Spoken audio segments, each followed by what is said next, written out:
1, 2, 3.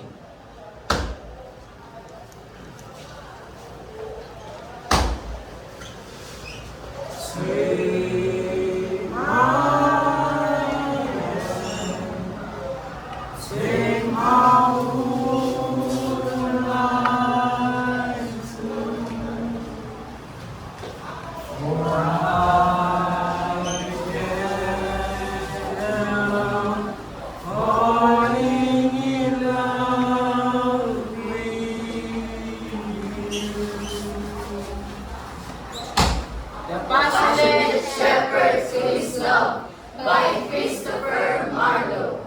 Come, come live with me and be my love, Live with Him and be His love.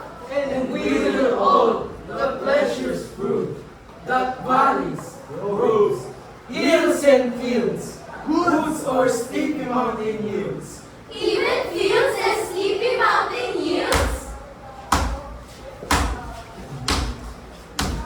And we will sing upon rocks, seeing the shepherds feed their flocks, by shallow rivers to whose falls melodious birds sing madrigals. But rivers rage, rocks grow cold, and birds that fall their fading tunes.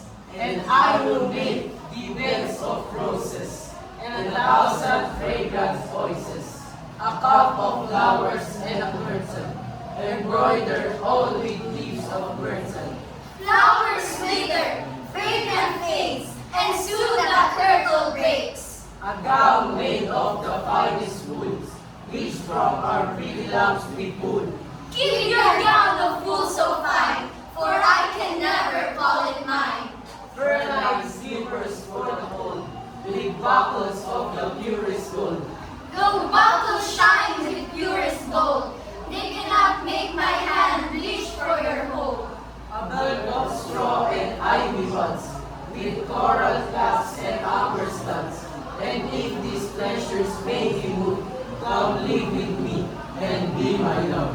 Your belt of straw soon grow old. No gifts can make my heart be sold. Though kind your words and warm your plea, my heart will choose who's meant to be. The shepherd's wain shall dance and sing, for thy delight each May morning. And if these delights may mine may move, then live with me and be my love. Take my hand, take my moonlight too, for I can now falling in love with you. If youth could bloom and never fade, if time no worry burden lay, then perhaps my heart would prove to live with thee and share thy love. No one can rewrite the stars.